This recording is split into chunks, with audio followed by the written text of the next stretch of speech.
Dinosaur Man. Hello and welcome to Dinosaur Man News and Reviews. I'm Andy Hughes. I'm here with Alex Hudson. Final episode this week, guys. You keep threatening this and we keep coming back. Not even strictly true, is it? I was going to say final episode before Shocktober. No, because there is one more after this. Yeah, okay, so technically, you're going to have to wait a little bit longer for the special Shocktobers because they're going to come in the middle of the month. Yes. But that's what keeps you coming back for more. Apparently you're building up a special collection of episodes. Yeah, it's probably all the ones that I've delayed doing from years prior to this. Because I always say that I'm going to do a month full of them, and then we do one right at the end. You've told me you got some really good ones this year, and I've got some ones, and that's better than not having any. We're all relying on you having everything sorted. All right. I'll do it. But welcome to the episode, guys. We're taking a bit of a risk this week. Are we? Because we're recording a couple of days early. What if cinema gets cancelled? What if something big happens between now and Sunday? Realistically, what's going to happen? I don't know. Maybe Hollywood falls down into a hole. The whole of Hollywood. Okay. In fairness, I imagine that's something we would cover. In a laissez-faire way, we would cover the Hollywood sinkhole. Guys, some sinkhole happened in Hollywood. Anyway, I saw a movie on Disney Plus this week, and it wasn't very good. You've been listening to the Dinosaur Man News and Reviews. Bad episode. Put that one in the stinker. Absolutely. Oh, well, another episode in the stinker. One day we'll get one in the good pile. Okay. So, yeah, we're taking that little risk, but it's because obviously we can't record on Sunday, so make do with it, is what we say. Yeah. Suck it up. What do they call it? Make do and mend. What? It's kind of like a keep calm and carry on, but beforehand. Make do and mend. Make do and mend. So, if you want the definition... Not really. Well, you're going to get it because I've already typed two of the words in. Make do and mend. Meaning. Okay. Manage with and repair the possessions one already has rather than buying replacements. Okay. The austerity of the war years taught her to make do and mend. I see, so it's kind of like put up and shut up. Yeah, or, oh, you made a mistake and you got to live with it. You got broken tools, man, you better be using them. You see that broom? You know you broke it in half. Well, now you got to use the half without the broom head on it. Make do and mend. I hope that you sweep everything up with your hair. Anyway, look, guys. No time for funny business. Really? Only time for serious business. We've got 4 reviews this week? Barely any, is what I would say. That's like a low week for us now. What will you be reviewing this week? Everything. Well, not everything. Obviously, we'll be doing bi-weekly, because that means twice a week or once every 2 weeks, depending on what you mean. We'll be doing our bi-weekly catch-up of What If. Mm-hmm. We'll also be doing our bi-weekly catch-up of we've rewatched What Lies Beneath yet again, of course, and we're going to do a review of it again and again and again. You know that's what happens every 2 weeks. We're going to be reviewing Vacation Friends. We're going to be reviewing Monster Hunter. We're going to be reviewing The Nighthouse. We're going to be reviewing Candyman 2021. Mm-hmm. That's 2021, guys. That's the year that we're in now. Because remember, guys, we are the only podcast in the world that talks news and reviews. But we're also going to review the news of the week. Oh. A video game and the other one. Yeah, movie newsy, okay? So before we get to those reviews, we have to do the movie news. Before we get tired to already. That news, though, it's a different. I used all the energy up. It's a different energy because recording like I'm shirtless. Early evening. I think they can. They know that they can hear it. They can hear the disgust in my throat. That's not very nice. I never knew you had 6 nipples. I am a little dog man. Dogs have 6 nipples. I don't know. Dogs and cats, I feel like, have similar amounts of nipples. How many nipples did cat dog have? 240. Don't ask me how I know that. I used to make some weird Tumblr art. Anyway. Before we get there, we must talk about gaming news. Very important. Okay, so this is kind of on brand with what we talk about. There was some news that I wanted to skip past because it was obviously terrible news. China wants less feminine men in their games. I don't know. That's a thing, and I'm not going to get into it because the last thing I need on my back this week is China. I've already got people yapping in my ears all the time. The last thing I need is a whole country coming after me. So what news did you go for? So can we not? We've not. Okay. Margaret Thatcher. Oh, God. Is coming back from hell, like we predicted. Zombie Thatcher. What? And it's up to you to stop her in the new Doom mod, Thatcher's Tech Base. So, Doom, the godmother of the FPS genre, needs little introduction. Almost 30 years after the initial release, the game's modding scene is still thriving. Even now, in 2021, people return to capture the blood magic of this utter classic.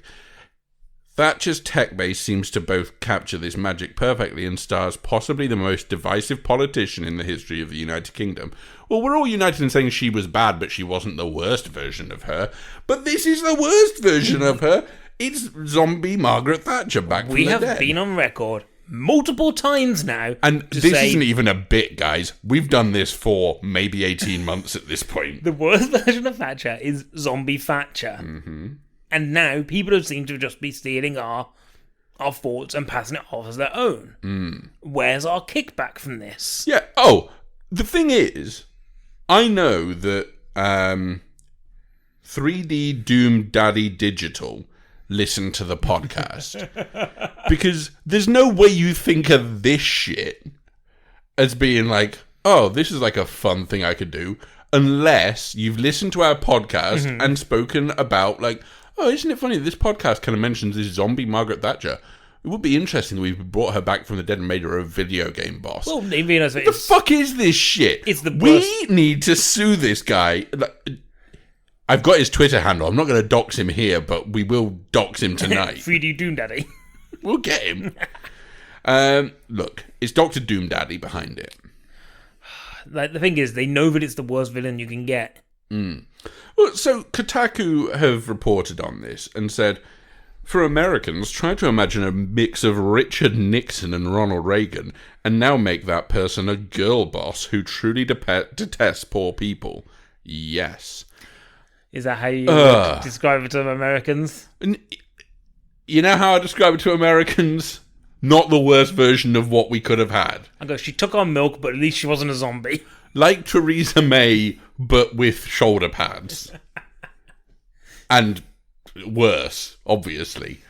Like, a lot of people probably will be upset with the fact that they're going to introduce zombie Thatcher in the game. Us chief amongst them, because we're not getting any Where's my kickback?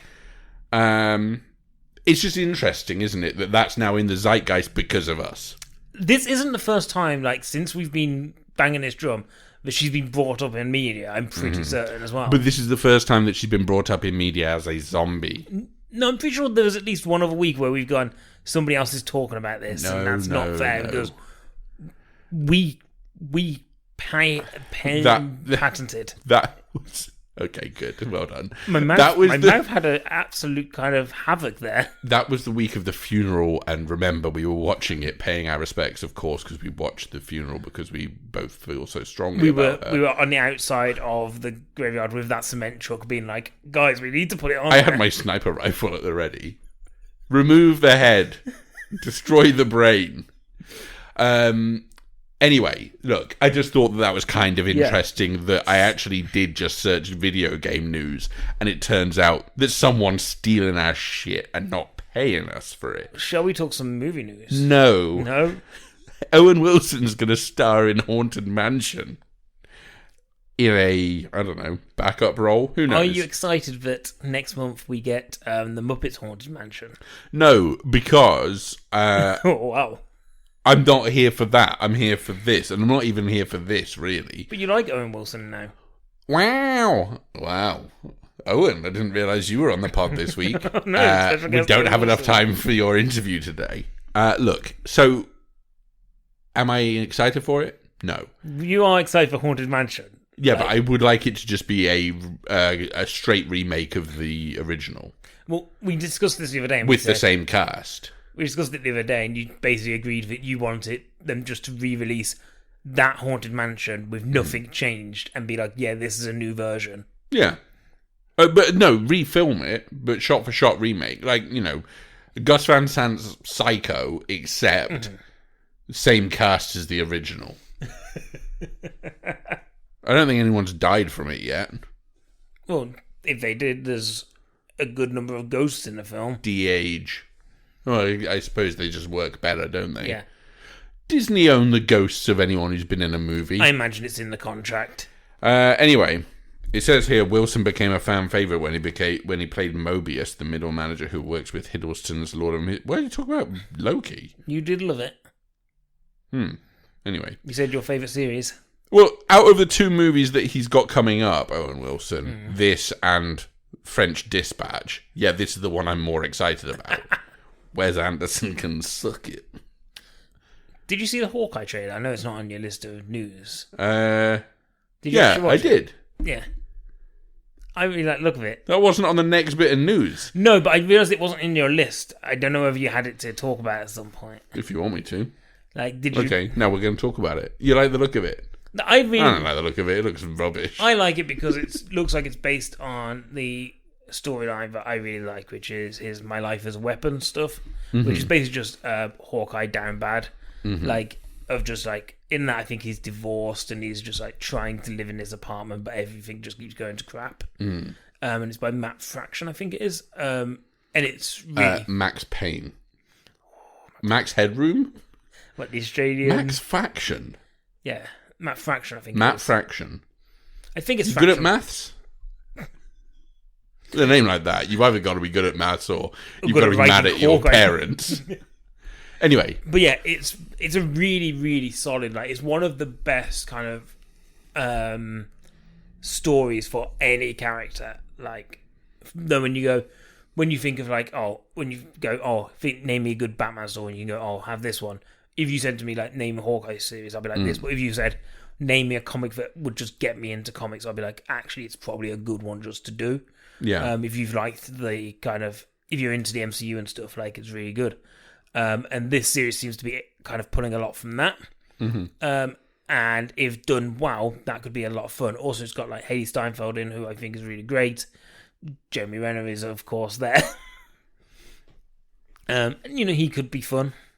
You know, he was in Tag and he had a lot of fun in that. Like, Tag is problematic, but that's for other reasons. But it's also... It's problematic, but that's for different reasons. Yeah. There's another trailer, but do you want to talk about this, or do you want to... I really just derailed your news. Do I want to talk about the other trailer, do you mean? Or do you want to talk about the other trailer? Now? I haven't even talked about the Hawkeye trailer. Oh. I don't like it. It's I know you did. Not for me. I thought you'd already said that. Yeah, I know, but I just thought I'd I need you to... It's like a compliment sandwich, but the other way around. Shit sandwich. I don't like that term. It makes it sound like my opinions are shit and they are gold. Although a shit it's like okay, fine, it's a gold sandwich. A shit sandwich says that there's, you know, because you don't say... when you say cheese sandwich, the cheese in the middle, so a shit sandwich would mean the shit's in the middle.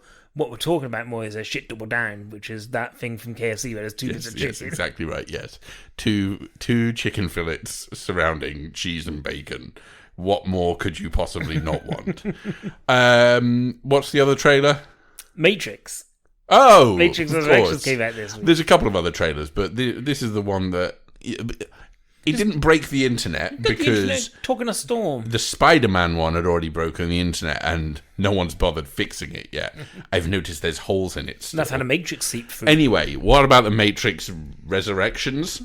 Yeah, that sounds about right. Matrix something or another. I mean, you're the one who's going to watch it. You should probably know what it's going to be called. You love this trailer, yeah? Yeah, it looks stupid as all hell. It's fine. You go first and then I'll go because I don't want to get too negative. It looks fine. Like, I think there's moments that look like it could be fun. But I genuinely don't know what this film is going to... Like, this film is either going to be great or bad. And I feel like it can only be... What if it's just fine? I don't think it will be. That's another option, though, is what I'm going to tell you now. Like, we moved away from that binary rating system of pixels or Lego Movie, because but there are films that are not one or the other. And I feel like this film, like, I don't think it has the ability to sit in just fine. You think that this is just going to be... Yeah, because I think, basically, like, if it doesn't hit, then it's shit. Mm-hmm. Like, I genuinely think that, like, if it works and they pull it off, then it'll be great. Okay. And it'll really kind of work, especially for people who are, like, fans of the series. But I think if it tries to do too much and it becomes a bit bogged down in itself, then immediately it just like flips straight down to like bad. And I want it to be good. Okay. But you said you've got thoughts on this anyway. It just looks really stupid. Like, a lot of the CG looks very bad, and I get it. It's a trailer for a movie that's coming out in 3 months. We shouldn't expect it to look good. But I just feel like a lot of it feels like a lot of the a lot of the good stuff about The Matrix, because if you boil down The Matrix and the actual story it's trying to tell, it's not a particularly original story other than the fact that, oh, well, this time you're plugged into a computer or whatever. But we have kind of seen something like that before. The thing that made it good or revolutionary, Matrix Revolutionary, was the effects, right? Which for the time looked great. And some of them still hold up now, and some of them really don't hold up now. And then now it just feels like, I watched this trailer and I was like, it looks like it's just going to be rehashing a lot of the stuff from the first one. And I feel like all you're going to do is just do a nostalgia fest. Yeah. And that is, it's perfect for people like you. Isn't it great when you remember films that you saw in the past? But the problem then lies in the fact that if you like the film that you saw in the past better than the film that you're seeing at the present, then you don't like the film you see at the present. No, you're really confused. Because the best kind of filmmaking is one where they remind you of other films. It's why Space Jam: A New Legacy is the best film of the year. But that doesn't remind... Because but that's they're the like, thing. Hey, look, remember the Iron Giant? Hey, look, there's King Kong. Okay, but here's the thing. You like Clockwork Orange, yeah? But here's the Droogs. Here's the thing about Space Jam: A New Legacy. That failed to remind you of the movie it came after. It just reminded you of different movies that have nothing relating to Space Jam, right? I mean, if we were talking about films that remind me of films that don't exist, then we're talking Snake Eyes. Okay. Okay. Well, that's true. No, because I'm not saying that... Neither of the examples I used were reminding you of a film that doesn't exist yet.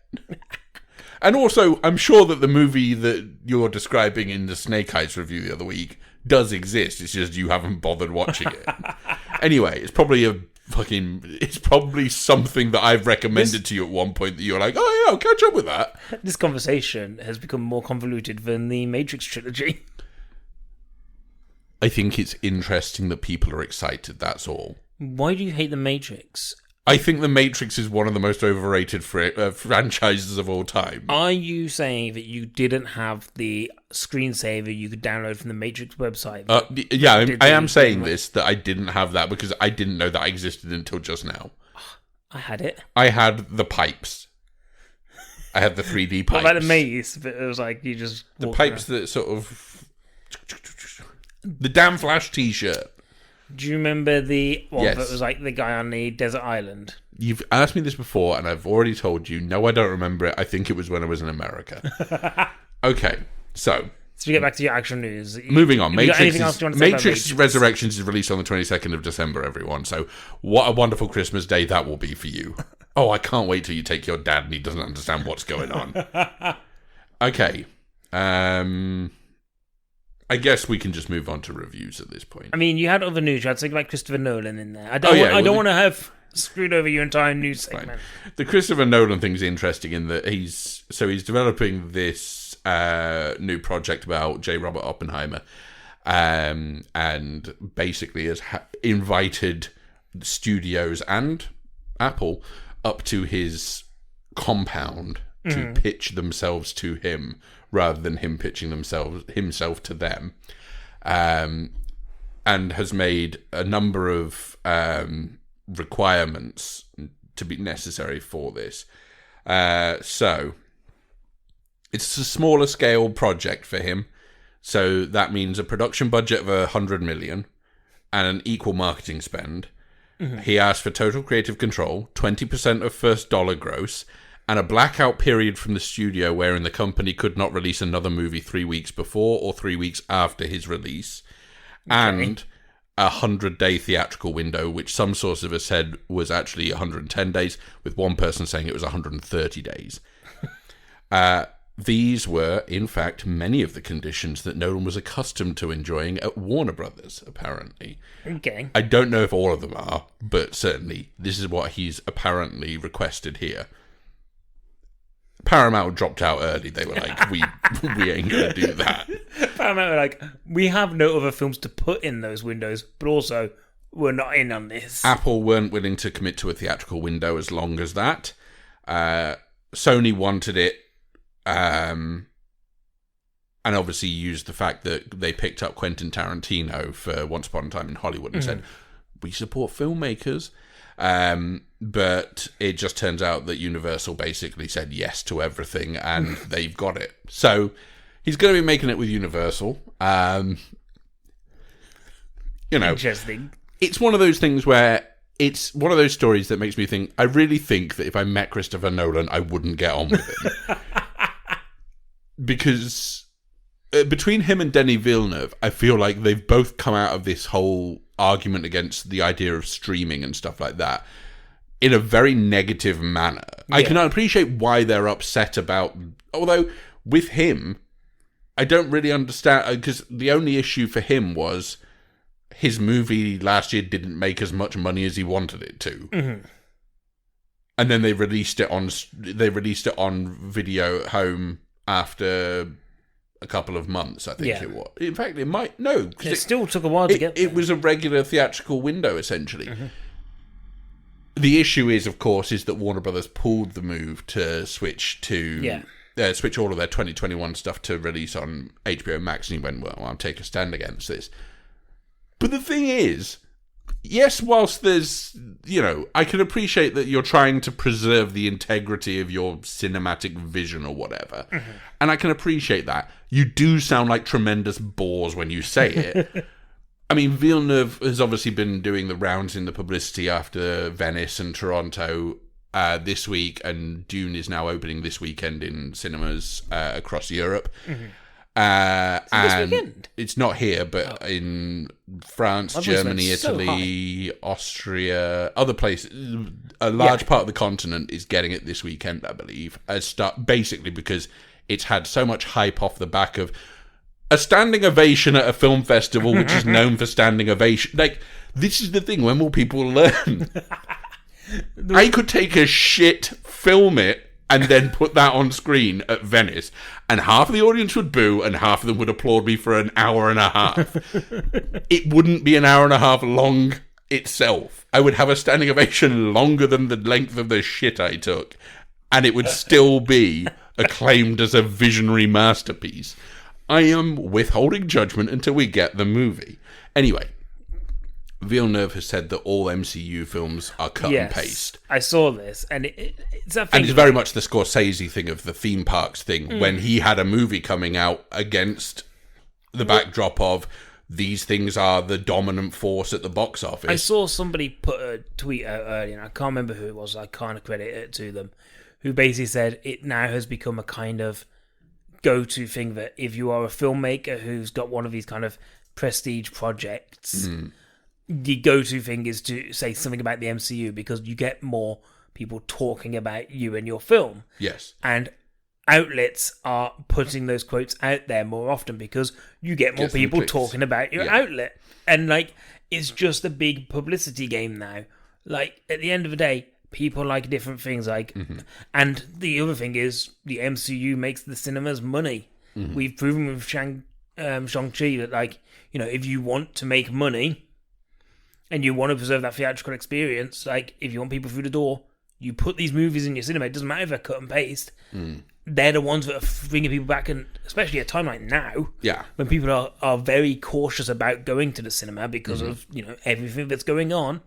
if you've got people then kind of confident going back to cinema to see Shang-Chi, they might go, actually, I really enjoy being back in the cinema. I will go back and watch something else. And the thing is, you can make whatever comparisons you want to. You can make a basic comparison and say, oh, well, he's drumming up interest for something that is probably a hard sell to a lot of people, which is true. Because, it is, it's a sci-fi property that doesn't necessarily have a wider appeal. Even in a way that Blade Runner 2049 did sort of have that appeal. Yeah. Because it was an existing film that's out there already. And I appreciate you've got the Lynch Dune from the 80s. But it is a case of this kind of feels like he's trying to strike out on his own and saying, well, that it's not even a sequel to that. It's a remake that's actually going to be better than that and will work better than that. But then if you want to say, oh, well, okay, if you are shitting on Marvel films for being formulaic, yeah, that is true for a lot of them, I would argue. But for argument's sake, they're the only thing that's allowing you to make these movies because these studios aren't greenlighting Dune for $200 million if Batman versus Superman doesn't make $200 million at the box office. It made 700 or whatever. But like Shang-Chi has made $152 million in the US to date. That's only like 2 weeks of release. That's bigger by about 50% than the entire domestic gross of Blade Runner 2049. So if we're going to say there's more merit to this or there's more merit to that, there's merit to everything. Yeah. Everyone's making things for their own reasons and everyone's watching things for their own reasons. Anyway, I didn't want to get bogged down in this and managed to get bogged down in it. Yeah, no, and I'm sorry I shouted. It is something I saw earlier today, like people it was in the conversation. And I'm sure it's been taken out of context slightly. Yeah, and I imagine, by Sunday we'll find out that he's really doubled down on this and been like, oh yeah, I've gone and I've taken Kevin Feige out. And we haven't talked about it because we just didn't know. And then somehow Hollywood fell into a silk hole. So on the success of Shang-Chi, the remainder of Disney's 2021 film releases will debut exclusively in cinemas. They made this announcement last week. So all films barring, I believe, Encanto. Yeah, I think it is. Yeah, Encanto is going to be playing in theatres for 30 days upon its release in November, which will arrive on Disney Plus after that 30 days is up, just in time for the Christmas period. Everything else, so Eternals, Last Duel, West Side Story, they are all getting 45-day theatrical window before they then go to Disney Plus on premium VOD, I believe. Yeah. Anyway, that's I get it. That. It's a shame because I quite like having a day and date release, and I know that there are a lot of people who've benefited from that, especially people who can't, physically can't go. They might be self-isolating, on a permanent scale at the moment. That can't go see these films and they have to wait. But at the same time, so we've not seen Shang-Chi yet. But, No. I've actually not had much of a problem kind of avoiding it. Yeah. I say, touch wood. Yes. That doesn't get just ruined for me. So I'll see kind of whether I do see that before it leaves the cinema or not. Shall we move on to reviews? Yeah, we've probably wasted enough time.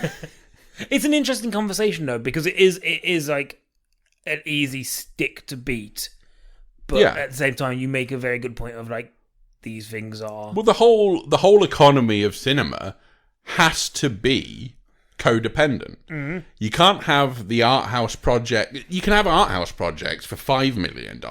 Yeah. Without the Marvel movies, because that's $5 million. You can't be making a $200 million sci-fi epic, part 1 of hopefully 2 for you, if you are then going to go, but I don't like the fact that there's all these movies that feel very samey. Even then, from what you're saying, even then, look at Blumhouse, right? Blumhouse need a Conjuring. Conjuring's not them, is it? No. Need a the thing about Blumhouse is all of their movies I think have made money. Yeah, but what's the... Sure, what they am I need a thinking of? paranormal activity. Yeah, something like that. Something that makes money so then they can finance these ones that are maybe a bit riskier or may not do as well. The whole cinema depends on you making money so that you can then fund these other stuff. So to look down your nose at certain things that do make money, like you're basically saying, oh, well, cinema going audience is a bit thick here. They don't understand what proper cinema is. Maybe you just don't understand how money works. I said we're going to go to reviews. Let's talk reviews. What if? Watch if. Watch if is the name of the segment. You've watched 2 more episodes of What If. There are now maybe 2 more to go, or 3 more. I 3 more. think. Okay. So the 2 I watched was Marvel, but what if zombies, and Marvel, but what if Killmonger had saved Tony Stark, rather than him becoming Iron Man. So basically, the point where the missile lands and he gets hit by the shrapnel. Killmonger's there and he helps Killmonger him. gets rid of that missile, and then basically what happens after that. Okay. So it's basically saying, what if what if Tony Stark didn't become Iron Man because he didn't have that change of heart. I think the zombies one's really interesting because it basically is a thing of being like, what if Marvel did horror? And it's something that you probably never see in films, that sort of thing. And they do really well at kind of playing on the tropes of the zombie genre, but they also have a lot of people in it who have never interacted before in the Marvel Universe. Yeah. A lot of characters you've not seen together, which is really nice to see. And actually, I thought they did it really well. And the Killmonger one is interesting, but seems very rushed. And this is the problem I'm having with some of these, is that like they're all about like 35 minutes long. And 35 minutes doesn't seem like enough time to tell their stories, because we seem to be kind of galloping along at a really quick pace of just being like, oh, what if this? Well, let's just get to like what it would be. And the only one that I felt has been paced properly is the what if the Avengers didn't get formed. Like, I still think that's the best episode so far. And both the Marvel Zombie ones and the Killmonger one both end in a place where I'm like, and I get that, you know, they're going to do a second series and some of these stories will come back, but both of them end up being like, oh, we've ended this, but actually there isn't a satisfying end to it, because it's kind of like, oh, and that's how we get to this point. And it's like, but I actually don't know if this one's coming back or not. So it actually feels just really unsatisfying. I kind of understand what... So when I spoke to your brother about this, he said he doesn't like the animation style. Yes. And there are times when I do think like it's a bit ugly. And I think the more I watch of it, the more I'm kind of coming around to his point of view. I thought it was interesting to begin with, but actually sometimes it is just ugly. But it's fine still as a kind of it's a thing. How long are they? About 35, 40 minutes. But they're all within the same sort of ballpark. Yeah, it's around about 35. So it's interesting that they've mispaced most of them and then managed to get the pacing right on one. Yeah, and like, some of them have been all right, like pacing wise, but I definitely noticed it the last 2. But like, they skipped along too quickly, and they just felt a bit unsatisfying towards the end of like, oh, this actually doesn't have an ending. Especially because the one before, I think, was the Doctor Strange one. Yeah. And that one had an ending that seemed like, oh, this is a complete story. And yes, you could potentially then spread that out to be something else. It could come back and do something else. But by the end of it, I was like, oh, this 35-minute episode has an ending. It's definitive and feels kind of earned. And that second season is coming out, I think, the beginning of next year? I'm not sure. They might just use this as like a fill-in thing, couldn't it? Because I guess it's fairly easy for you just to have the ideas and put them to kind of animation. I believe, if I remember correctly, I think I read an article that said that they were, basically when they went into production, they animated all of the episodes for both of the first 2 series. So I believe they're either finishing off the animation for the second series now, or it's still going, but it's close to being done. So I don't know. Who knows? Anyway, we should talk about movie reviews. Real quick one. Another series I watched literally all of. So over 2 days, I watched every episode of Ted Lasso, and it's the most heartwarming and joyous program I've watched in a long time. It's a comedy program that has a hell of a lot of heart. And it's basically an American football coach comes over to England to be a British football coach, despite having no knowledge of the game. Ted Lasso is played by Jason Sudeikis, and he is just brilliant, like genuinely brilliant. And I think at times you could say, oh yeah, some of the characters are a bit caricature-y, and a bit much, but actually that just kind of adds to the heart of it, to the point that, like, so I watched them all in like 2 days, and then the following Friday, so like 2 days later, was the next episode. So I'm now caught up to the weekly schedule, and I was watching it, and I was like, "Oh, this is a heartwarming program." And then there's a moment where my heart just fell out, and I was like, "Oh, you do drama as well, like incredibly well, better than like most dramas." Also, it has a really good. What's the word I'm looking for? I want to say good interpretation of realistic approach to somebody dealing with panic, panic attacks and anxiety, and it's handled really deftly, with a really kind of nice touch to it. Like, and it's kind of done well, because I've seen it done badly in TV and stuff, and I just think, yeah, it's just really, really nice to watch. It's on Apple TV. And I basically have been putting it off because I was like, it just sounds like it's not something for me. And then I decided to watch it because people have been raving about it, and I know I'm late to the party, but I'm loving it. But yeah, just thought I'd mention that. Shall we talk reviews for movies?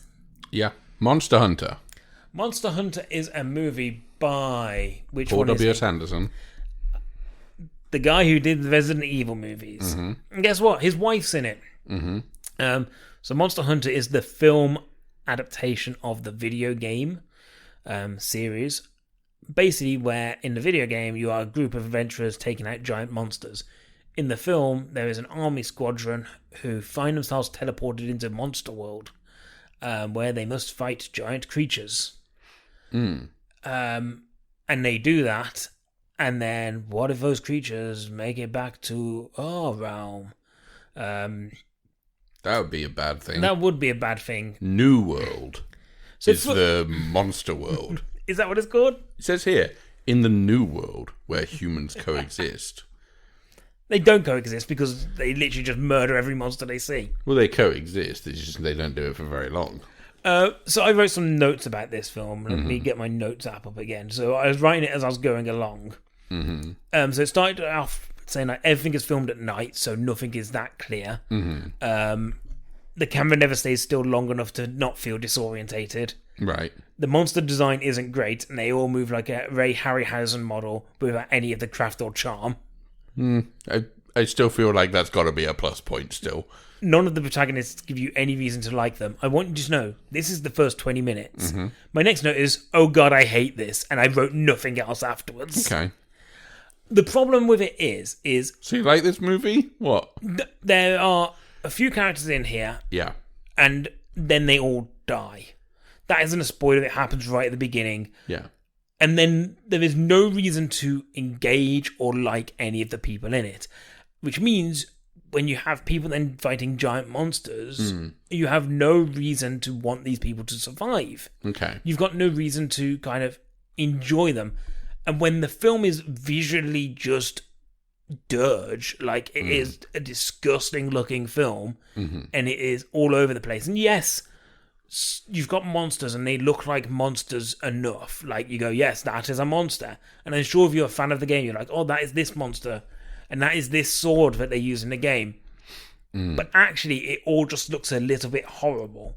Like, even like when you put these giant creatures in the space, they don't seem like they should fit there. Yeah. And we've spoke about this a couple of times recently, where you say half the battle when you're doing a monster movie is to have a monster that seems real and lives in that space. This doesn't have that. Add on to that a clunky storyline, really bad dialogue, and horrible performances, and you've just got a really, really dire film. And it just doesn't work in any way, to the point that I was genuinely bored shitless. 100% wouldn't recommend this. Like, I don't see any redeeming quality. Tell a lie, there is one moment in it where a guy has something kind of almost body horror-ish happened to him, and it made me go, "Ugh, that's a bit grim." Yeah. And that was the closest it had to me having a reaction to any of this film. Interesting. Do you want to know a little fact? Sure. It's not about Monster Hunter. A Beautiful Day in the Neighborhood made $212,000 in China. I'm on this because I saw that in China this was distributed. Monster Hunter was distributed by Tencent Pictures, who had a lot of success when they distributed Venom there. Yeah. Because Venom is one of the highest grossing American or Western films of all time in China, 272 million. But I then saw 212, and I thought it said 212 million for A Beautiful Day in the Neighborhood, and I was like, that cannot be right. Monster Hunter made 5.3, admittedly pandemic box office, but still. But, good for everyone that they still get work. And he's obviously, look, Paul W.S. Anderson's clearly got a very good relationship with Capcom. This, Resident Evil. Well, the Resident Evil films in total. What other Capcom games are there? In total, the Resident Evil films made over $1 billion collectively. So he made money for them. Even though they are terrible representations of those games, but they made bank. But they were. I feel like they were always just going to become something that was much more palatable on a widespread level. They became something that isn't Resident Evil. Like those films, but people still went to see them. Were just Resident Evil in name only. I saw them. I went and saw them, and the last one was stupid, but like almost fun stupid. He could do Devil May Cry. He could do Devil May Cry. He could do Ace Attorney. Or Dead Rising. And I suppose lots of exciting stuff for Paul W.S. Anderson coming up in the future. Interesting thing is that when I watched Resident Evil, there was at least kind of a fun, schlocky element to it where I know I watched it with Ant and we enjoyed just kind of laughing at it a little bit, and there isn't any of that in Monster Hunter. And so it loses any kind of edge it has. That's a shame. Yeah. Did you want to talk about one of yours? Yeah, okay. Hopefully it's more positive. I just had to close down the Chinese box office, guys. Not actually. No. That would be insane. No, they are coming for you after this episode.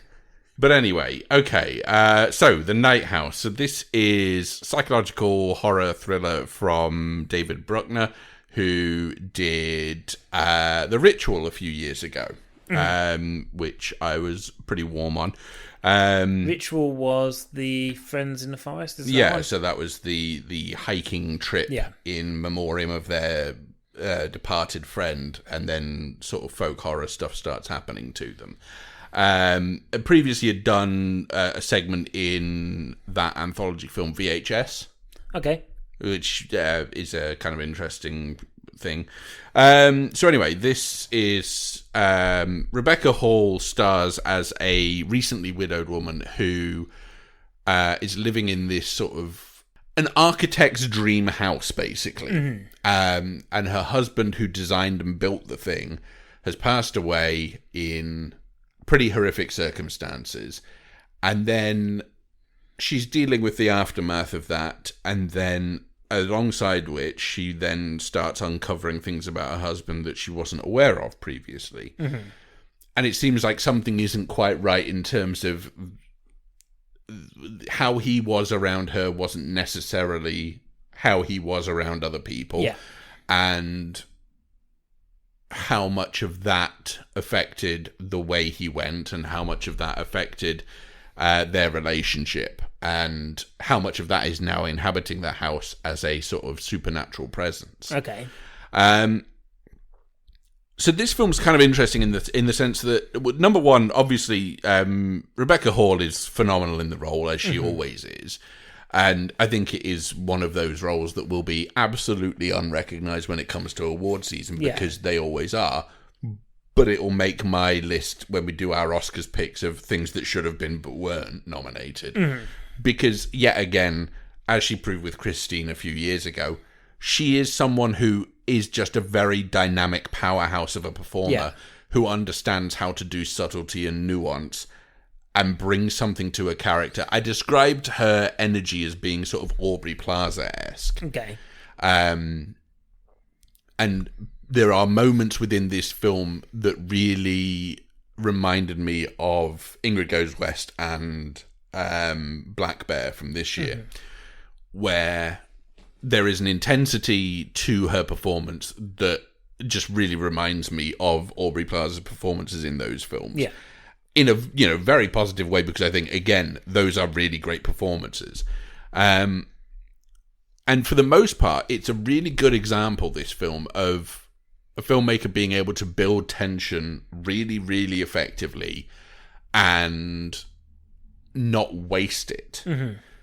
The only issue I had was I feel like the third act lets it down quite significantly. And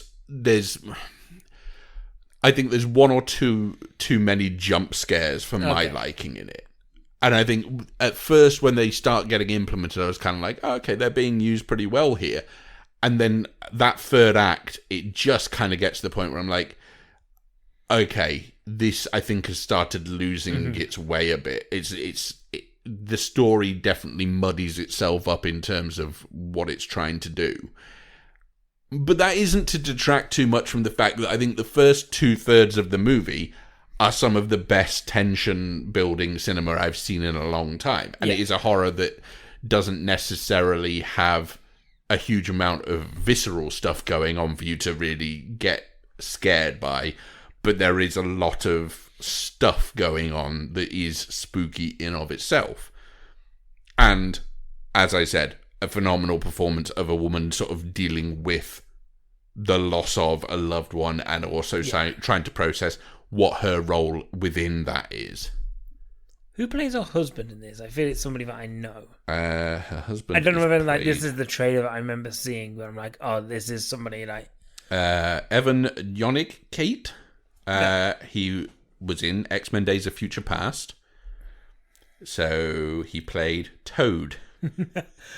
Okay, this isn't a film I'm thinking of. I'm thinking of a trailer for a different film where I'm pretty sure it's much the same, where it's like, what was your husband really like? And the husband is Vinny Chase from Entourage. That is Clickbait. Is it? Which is on Netflix now, I believe. Okay. It's a series, maybe? I saw that trailer, and for some reason, even though I've seen this trailer, put those two things together. The important question about this is it too scary for me? Is it? I don't think so. Is it good enough for me? Like, where does it fit on the... I think you would enjoy it. I mean, I think it's good. And I think... I mean, it's a would recommend, by the way. But I feel like, because it's not too much... I mean... The way I always try and work it out is, number one, gore. Because I know that you're not someone who enjoys seeing someone picking apart their own flesh or whatever. No. Because I remember even the bit in Ex Machina really threw you for a loop when he started going into his... I think you'd be maybe okay with it. You'd probably have the lights on. Always have the lights on. Probably have the door open as well. Get some strangers in here. Really, they can watch it with me. Make it a party. So you can barely hear it in the background, and you're actually just chatting to them. So would you enjoy it? Yeah, within that context, I think at a family barbecue where you're not in the room, yeah, you'd really go for it. I actually do think you'd probably like it. Yeah. It's just a case of, I think it is a good enough horror movie that... So, for example, last year when we watched those terrible horror movies, that's the kind of level that I'm like, oh, he's fine with this because they functionally aren't that scary. It's more a case of you're laughing at the movie more than with it. This is more a case of... I don't know. Look, I'll make you watch it. Anyway. Would recommend. Would recommend. You saw another movie. I saw Vacation Friends. Yes.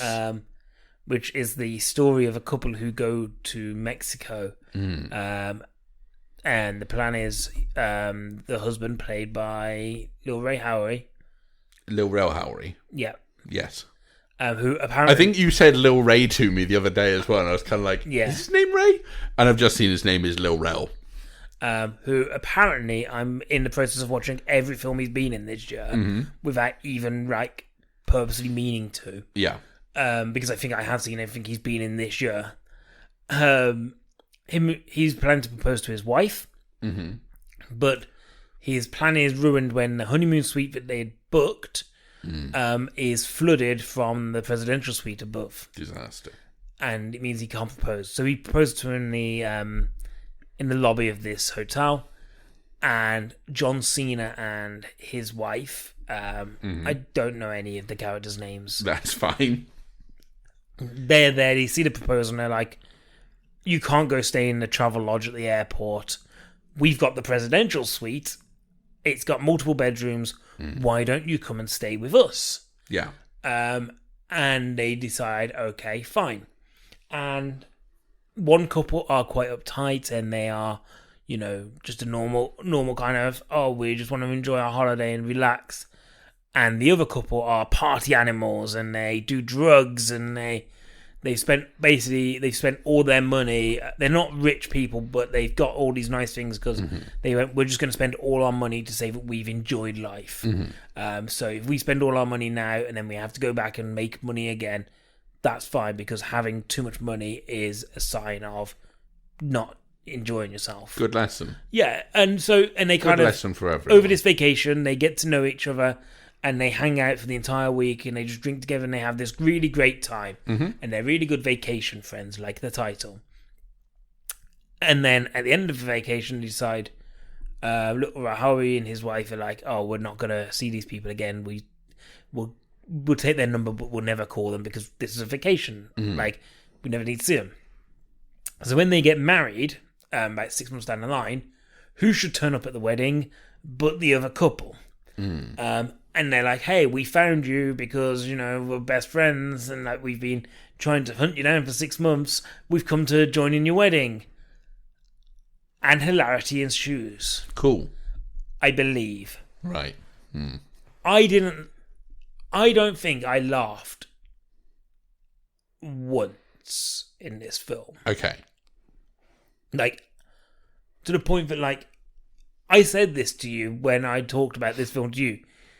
And I genuinely believe that can't be true. But I cannot think of a moment I found funny. Which is a problem. And it just hits all the beats of a comedy like this that you would absolutely expect it to hit. It does nothing new. And I just watched it and I was like... And it just became white noise to me in the end. Like, my eyes were staring at the screen. The words were going into my ears, but all that was coming, like attaching in my brain, was just like absolute clouds of nothingness. And I think I might have glazed over for an hour and a half, and then the credits rolled. And I went, "Oh, that was a film." Like I know people. Well, I know one person who really enjoyed this, and they said it was a. Have you spoken to that person yet? No, I haven't. Okay, you're not brave enough to have a conversation with my brother. No. Okay. But for me, like, I genuinely felt nothing from this film. It's interesting because it's from good pedigree. So Clay Tarver, who directed it, was the showrunner for Silicon Valley. And then it was co-written by the people who wrote Game Night and Spider-Man Far From Home. Or Homecoming, I can't remember. And I like some of the... Well, I like all the people in this. Like, I think John Cena is a really good comic actor. Like, he's very good. But I just found it really bland. Yeah. Like, and to the point that, like, they did, like, there is a drug scene where somebody accidentally takes drugs and they have a trip. And I'm like, but I've seen this 1,000 times and you're doing nothing new with it. Maybe I just wasn't in the mood for a comedy, but it didn't really make me in the mood for one either. Sure. Like, I wouldn't recommend this. Like, I genuinely didn't find the appeal in there. But obviously there are people who like it, and, maybe you would. Not you would hate it. Okay. Right. Like, I need to be very clear that you would hate this. Okay, fine. I won't see it. Anyway, that's fine. So that's on Disney Plus. Yes, it is. Through Star, I believe. A Star original. Well, I think it's like Hulu, isn't it? Hulu in the States, but over here we got it on Star. We don't need no Hulu hoops. Bring us home. We've got one more review. I'm going to bring this home. Oh. Get out of the cockpit. I'm in charge. I am the captain now. Okay, so my captaincy begins. I'm just adjusting my hat. You can't see it at home. No, I like the fact that you do some physical comedy there, but no one could see.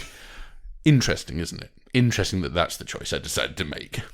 Talk to me about Candyman 2021. So, Candyman 2021. Just called Candyman. Don't worry. It's not a futuristic version of Candyman. I mean, I guess now that's just current day, but like very much one of those things. I mean, look, 2001 A Space Odyssey, we're 20 years past that, and it's much worse than he could have imagined.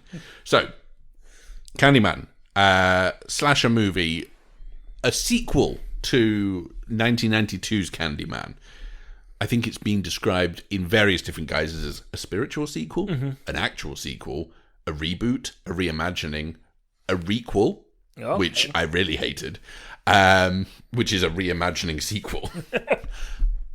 It's a sequel, is what I would say. That's the best way to describe it. So, the sort of story picks up 27 years after the events of that first film.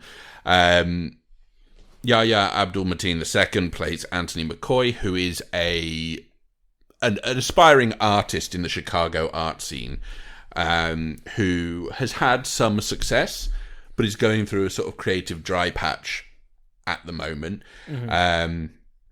His girlfriend is played by Tiana Paris from the Marvels, WandaVision. Yeah. She is in the Marvels coming up, isn't she? Yeah. Okay. Yeah, so she's an art gallery director, and she's been able to get him some work previously, and he's basically being bothered about, when are you going to show me something new, something exciting, you know? And all of these art gallery directors are saying to him, no, this is all the old you. I need you to tell me something new, something that we haven't seen before.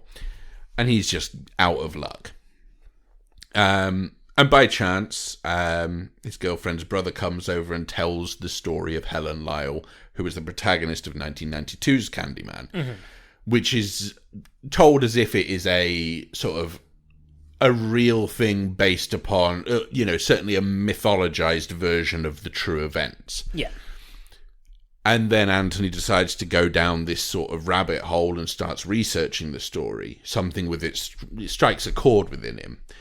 And the more he investigates into Candyman and the mythos behind Candyman, the more things around him start changing, and his work becomes more violent and more aggressive and reflective of this legend.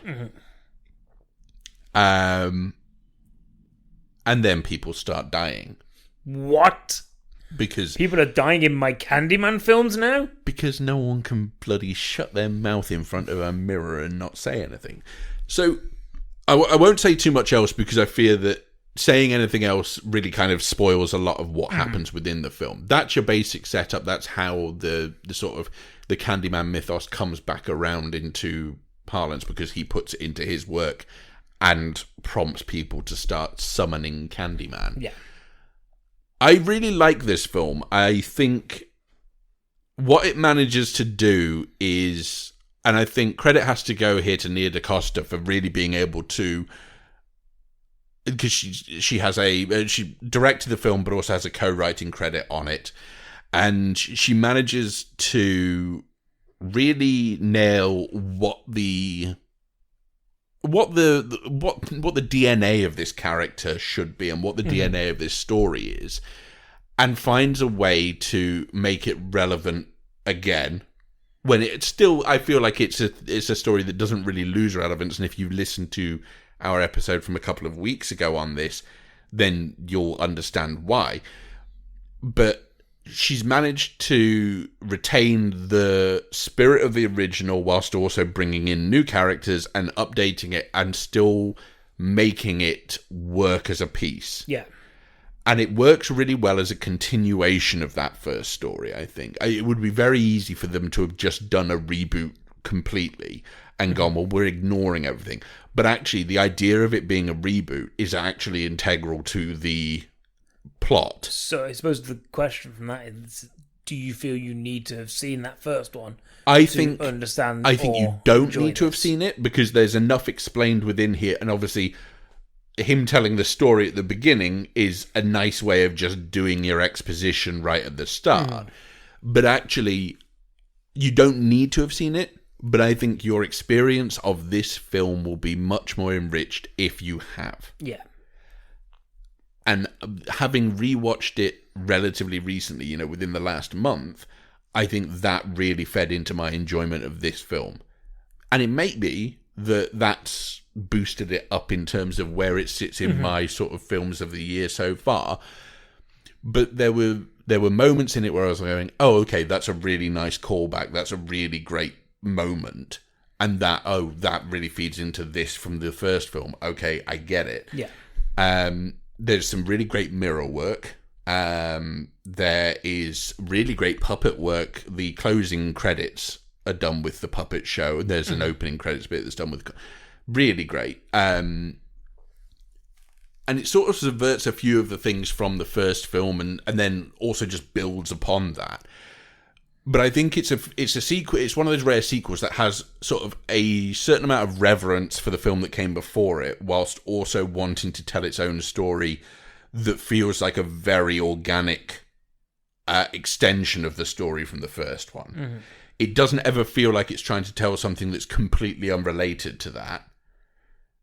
And yet, at the same time, it's completely its own thing alongside that. So I really like this film. I think it works really well. I think this was, I think originally Jordan Peele was going to, I think, direct it at the sort of inception point and then passed it over. And you can definitely feel his influence on it as well. Is it too woke?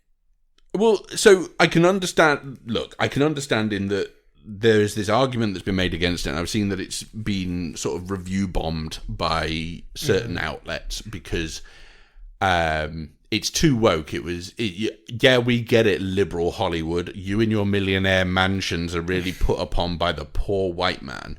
And it's like, okay, well, we need to start having a conversation about something here, and it's basically your understanding of the poor white man. Yeah.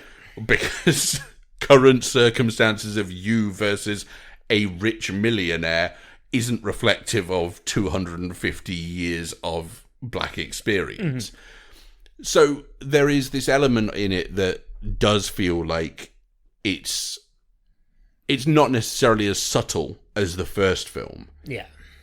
But maybe that's what we need. Maybe you need a jackhammer in certain situations. Mm-hmm. I think it is a movie that tries to be more subtle with it. But I don't know, like, there's a lot of stuff to really enjoy in it. And I think you, for example, if you watch the first Candyman now, I think you would really like this movie, despite it being quite gory. And some of the kills are brilliantly staged. There's one in particular that's done from a long shot that is just really fun. I know that sounds weird, but it is. And I think you would get something out of this. And I had this realization towards the sort of final third of the movie where it's just like, is Candyman like one of my favorite franchises now? Like, is that first Candyman one of my favorite films of the 90s? Because I do genuinely think that as a horror film, that first film works so well. And then this builds off that and really just cements it for me. So, I would recommend, obviously. That sounds great. But, maybe other people will find it too woke. I was only asking that kind of in jest. No, but it's a valid thing to say because I do feel like if the complaint is, oh, it's not really subtle about its messages. No, it isn't. But it's not trying to be. Yeah. It puts everything very much out on Front Street for you to say, this is what we're addressing here and this is what we're discussing. And it's reflective of this, that, and the other in current society. It's not really trying to be something with a hidden message. It's trying to be something that's going, oh, here's the thing we want to talk about. Oh, you're leaving. Okay, bye. That's kind of it. So would recommend. Anyway, that's all we have time for this week. As always, you can find us on Twitter at DinosaurMan15. We're on Twitch at DinosaurManPod, where we stream every Thursday now. Yes, moving to Thursdays. And other things are good as well. Yeah, basically Twitter is the way to contact us. Obviously, you listen to the podcast, just subscribe to it and give it to your friends. Thank you to Johnny Nees, as ever, for the theme song. He doesn't even know we're still doing this. But it's nice to thank him anyway. I'm going to re-record it. Then you have to thank me at the end of every episode. Well, thank you, Alex, for being the host. Oh, you already do? Okay, nice, interesting. Well, thank you for also hosting. And you know what? Thank you for singing the theme song. Well, it was a beautiful time in my life. Mm-hmm. It was a simpler time in your life, for sure. Things were much easier. Mm-hmm. Until next time, though, guys. Don't have a cow man. That's just like a famous quote from movie history. Cowman. Casablanca. Cowman, one of the monsters from Monster Hunter. Really true? No, it would have been more interesting. Okay, bye, guys.